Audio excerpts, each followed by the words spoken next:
Assalamualaikum warahmatullahi wabarakatuh. Kami dari kelompok 3 ingin mempresentasikan final project dari mata kuliah EA yang bertemakan Enterprise Arsitektur Studi Kasus Filkom UB. Kelompok 3 ini beranggotakan yaitu saya sendiri, Muhammad Irfan Zaidan, lalu rekan saya A, Muhammad Itkoni Rahman, Adimasta Rafindani Winarno, Hoirudin Yusuf Setiawardana, Muhammad Gazal Arido, Renaldi Hotrop, dan Via Salsabila Rahmadani.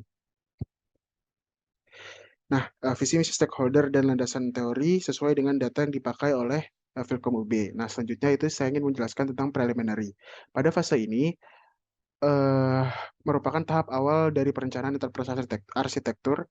Tahapan yang dilakukan pada fase ini adalah menjabarkan prinsip-prinsip enterprise arsitektur yang diinginkan oleh organisasi. Fase awal ini melibatkan semua pekerjaan yang diperlukan untuk memulai dan menyesuaikan untuk mendefinisikan kerangka kerja spesifik organisasi. Lalu yang kedua yaitu cakupan organisasi enterprise. Nah, pemodelan ini, pemodelan arsitektur enterprise ini yang dibuat adalah pemodelan arsitektur enterprise dari Filkom.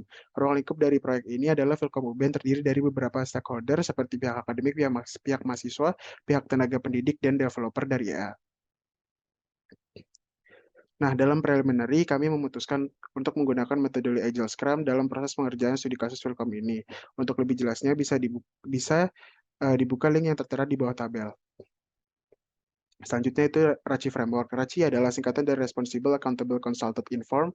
RACI Chart berfungsi untuk menunjukkan peran dan tanggung jawab suatu fungsi dalam organisasi terhadap suatu aktivitas tertentu. Tujuan dari pemberian peran dan tanggung jawab ini adalah untuk memperjelas aktivitas sekaligus sebagai sarana untuk menentukan peran dan fungsi-fungsi lainnya terhadap suatu aktivitas tertentu. Nah, untuk task analisis lingkungan bisnis, developer memiliki peran consulted. Lalu akademik dan Dian memiliki peran inform dalam task tersebut, student memiliki peran responsible dalam task tersebut, lecturer memiliki peran accountable dalam task tersebut. Lalu dalam task desain A, developer memiliki peran consulted dalam task tersebut, akademik dan Dean atau dekan memiliki peran inform dari task tersebut, student memiliki peran responsible dari task tersebut, lecturer memiliki peran accountable dari task tersebut. Lalu task yang ketiga yaitu implementasi EA, developer memiliki peran responsible dari task tersebut, akademi dan dean memiliki peran accountable dari task tersebut, student memiliki peran accountable atau consulted dari task tersebut, lecturer memiliki peran consulted dari task tersebut. Lalu task yang terakhir atau evaluasi EA, developer memiliki peran consulted dari task tersebut, akademik memiliki peran responsible dari task tersebut, dan juga memiliki peran yang sama. Lalu student juga memiliki peran consulted dari task tersebut, dan lecturer memiliki peran responsible dari task tersebut. Oke, selanjutnya ada arsitektur vision. Nama saya Koni Rahman akan menjelaskan setelah fase preliminary. Nah, di arsitektur vision sendiri ini ada beberapa step, di mana yang pertama yaitu establish the architecture project, di mana sasaran yang ingin dicapai dari pemodelan arsitektur bisnis di Filkom UB adalah pengembangan detail yang mengenai model arsitektur bisnis Filkom UB yang berorientasi pada model manajemen yang efektif dan efisien. Model yang dihasilkan pun diharapkan presentasikan fungsional perusahaan yang akan berjalan. Lalu step selanjutnya ada identify stakeholder, concern, and business requirement. Di mana stakeholder yang Filkom UB sendiri ada dekan, wakil dekan, kepala departemen, kepala prodi, lalu ada bagian laboratorium, bagian tata usaha, dosen, dan mahasiswa. Nah, di tabel ini ada key concern dan kelas. Nah, yang kelas sendiri untuk dekan dan wakil dekan termasuk di kelas manage closely, yang kepala departemen dan kepala prodi keep satisfied, yang bagian laboratorium, bagian tata usaha, dan dosen itu keep informed, dan yang terakhir mahasiswa sebagai monitor. Lalu selanjutnya ada di define the scope, dan di sini ada value chain dari Filkom UB sendiri, di mana ada infrastruktur, human resource management, technology development, dan procurement. Nah, di sini mereka keempatnya termasuk support activities, dan primary activitiesnya ada inbound logistik, operation, outbound logistik, dan marketing, sales, dan service. Lalu di step selanjutnya ada define the target arsitektur, value, and KPIs. Nah, sasaran dari arsitektur ini adalah akan ada cara yang jauh lebih efektif dan efisien bagi setiap stakeholder untuk menggunakan aplikasi yang sudah ada atau yang baru. Dan dengan arsitektur yang jauh lebih efisien, kami juga berharap dapat menekan biaya maintenance start implementasi arsitektur selesai. Lalu setelahnya ada key performance indicator sebagai penghitung dari yang sebelumnya sendiri, di mana ada 3 hal, yaitu effective and efficient use of the application. Kriterianya adalah banyaknya pengguna, kepuasan pengguna, banyaknya pekerjaan yang terselesaikan dengan aplikasi. Selanjutnya ada effective and efficient management model, di mana kriterianya banyaknya project yang terselesaikan, kepuasan seluruh stakeholder, pemotongan biaya maintenance, dan yang terakhir effective and efficient use of the new architecture, di mana kriterianya adalah banyaknya waktu yang dapat dialokasikan serta banyaknya aplikasi yang terintegrasi. Selanjutnya, yaitu bisnis arsitektur akan dijelaskan oleh teman saya. Baik, selanjutnya merupakan bisnis arsitektur, di mana kita menyusun identifikasi responsibility stakeholder yang ada di Philcom. Di mana pada tahap ini kami akan menunjukkan bagaimana stakeholder yang terdapat dalam organisasi Fakultas Ilmu Komputer ditangani dalam bisnis arsitektur menurut role yang telah ditentukan. Yang pertama merupakan dekan, wakil dekan, kepala departemen, kepala prodi, bagian laboratorium, bagian tata usaha, serta dosen dan mahasiswa. Kemudian kita mendevelop baseline bisnis arsitektur description, di mana hal ini merupakan deskripsi arsitektur bisnis yang mencakup informasi tentang bisnis yang sedang berjalan atau yang ada saat ini. Deskripsi ini mencakup proses bisnis, fungsi bisnis, organisasi bisnis, dan informasi bisnis.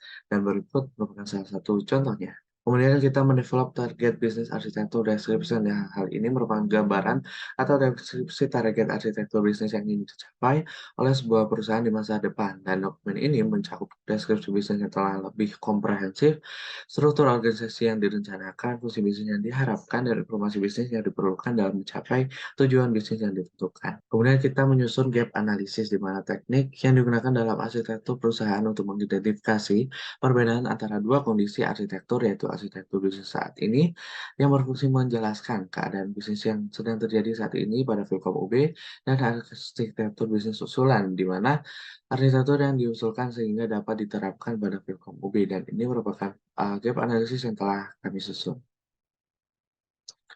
Selanjutnya ada roadmap komponen, di mana hal ini merupakan kumpulan informasi yang digunakan untuk mengidentifikasi aktivitas, tindakan, dan sumber daya yang diperlukan mencapai tujuan bisnis.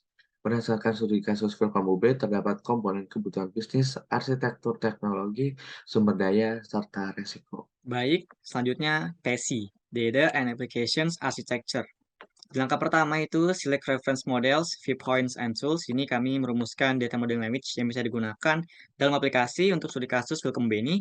Ada 3, yang pertama itu ERD, kedua class diagrams, yang terakhir data dictionary. Selanjutnya di sini adalah develop baseline data architecture descriptions. Di sini kami mengambil salah satu contoh prosesnya itu pencatatan SKM mahasiswa Philcom. Berikut juga develop target data architecture descriptions, sama juga mengambil studi kasus dengan yang sebelumnya, yaitu pencatatan SKM mahasiswa Philcom. Nah, berikut ini merupakan perform gap analysis, jadi membandingkan serta menganalisis antara arsitektur data saat ini dan juga arsitektur data usulan ataupun to be. Nah, berikut langkah define candidate roadmap components. Jadi kami di sini membuat Philcom UB data roadmap dengan total keseluruhan bulan yang ada di roadmap merupakan totalnya itu 20 bulan. Nah, yang terakhir yaitu langkah resolve impacts across the architecture landscape. Di sini kami melihat impact berdasarkan baseline dan juga target dari arsitektur data. Di sini total ada 6 poin. Ada sistem informasi yang sudah ada sebelum, ada targetnya itu perubahan dalam data arsitektur yang baru, perubahan organisasi atau kebijakan baru yang melibatkan pengolahan data, dan lain sebagainya. Baik, selanjutnya adalah application layer, di mana untuk baseline-nya adalah terdapat pada diagram yang kiri, dan kita memiliki target untuk menjadi ke diagram yang kanan, yang menjadi lebih kompleks dan lebih lengkap gitulah ya. Nah, harapannya dari pengembangan arsitektur ini adalah memberikan suatu impact yang lebih baik lah ya. Yang pertama untuk perawatan dan perbaikan, yang kedua untuk sistem peminjaman ruangan itu menjadi lebih cepat dan lebih efisien. Yang ketiga, sistem peminjaman ruang GKM yang lebih cepat dan efisien. Keempat, mahasiswa tidak khawatir akan traffic jaringan yang pada pemrograman KRS. Next. Yang kelima adalah peningkatan produktivitas dan pemahaman dari mahasiswa. Yang keenam, peningkatan pelayanan staf tata kelola. Dan yang ketujuh adalah peningkatan kualitas pengajaran pada praktikan di laboratorium. Nah, dalam implementasian itu terdapat beberapa risk, yaitu yang pertama adalah kurangnya dukungan dari top level, yang kedua adalah perubahan scope, ketiga kekurangan sumber daya baik finansial, manusia, dan sebagainya. Yang keempat adalah kemungkinan miskomunikasi, kelima adalah pelatihan untuk arsitektur baru itu kurang, dan yang terakhir adalah kurangnya testing yang dilakukan. Mengingat waktu untuk proyek ini adalah cukup singkat gitu loh. Dan mitigation strateginya adalah yang pertama itu menjelaskan benefit mengimplementasikan EA, melakukan perencanaan secara menyeluruh, melakukan resource management dengan yang baik, menyediakan ruang dan booklet untuk seluruh stakeholder uh, supaya mereka itu jelas gitu loh peran mereka dalam pembuatan AI ini. Terus ada menyediakan booklet yang untuk stakeholder lain. Terus yang terakhir adalah ada testing untuk setiap stakeholder. Selanjutnya saya akan menjelaskan arsitektur. Di sini tabel ini menunjukkan stakeholder yang terdapat pada Fakultas Ilmu Komputer Universitas Brawijaya yang ditangani dalam teknologi arsitektur. Yaitu terdapat 8 role yang dapat dilihat pada tabel berikut ini. Selanjutnya pada tahap ini akan menggambarkan bagaimana kondisi arsitektur pada saat ini untuk mendukung pengembangan target arsitektur yang akan dicapai. Oke, selanjutnya ini adalah gambar dari target arsitektur yang akan dicapai, yaitu tercapainya integrasi. Selanjutnya adalah analisis gap antara kondisi saat ini dan juga kondisi target dengan 4 tujuan yang mana dapat potential match dengan tujuan meningkatkan dan mengembangkan layanan tersebut. Oke, langkah selanjutnya ialah mendefinisikan candidate roadmap yang mencakup 8 elemen role dapat dilihat pada tabel berikut. Oke, kemudian pada resolve impact, di sini terdapat 2 baseline, yaitu sistem informasi dan juga pemrograman KRS, yang mana impact-nya ini akan mempengaruhi struktur, komponen, dan interaksi yang sudah ada, dan juga hasil kerja yang pastinya akan lebih baik, karena targetnya ini adalah pengoptimalan dan juga pengembangan sistem. Terakhir terdapat risk management, yaitu ada 6 resiko yang kemungkinan terjadi yang berisi dari internal management dan juga proses pembuatannya. Di sini saya akan membahas opportunity and solution dan juga migration and planning. Untuk opportunity and solution kami membagi menjadi 3 proyek, yaitu SIAM UB, Eling UB, dan juga Philcom Apps. Untuk sub-proyeknya dari SIAM UB, penerapan AI dengan servis melakukan pemilihan KRS secara otomatis dengan mempertimbangkan nilai IP di semester sebelumnya. Untuk Eling sendiri ada juga penerapan AI, servisnya melakukan enroll mata kuliah setelah dilakukannya persetujuan KRS, dan juga penerapan sistem yang terintegrasi antara Eling dengan Google Calendar.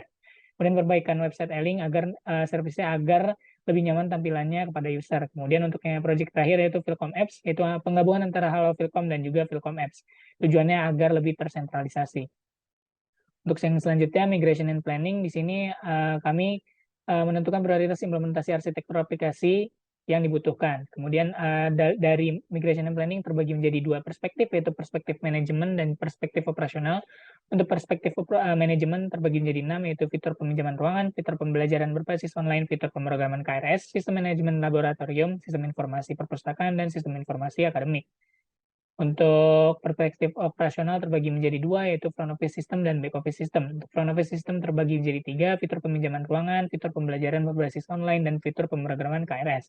Untuk back office system terbagi menjadi 3, yaitu sistem manajemen laboratorium, sistem informasi perpustakaan, dan sistem informasi akademik. Untuk yang selanjutnya adalah resourcing dan biaya. Di sini kami memetakan sumber daya yang dibutuhkan dan biaya yang dibutuhkan untuk proyek ini.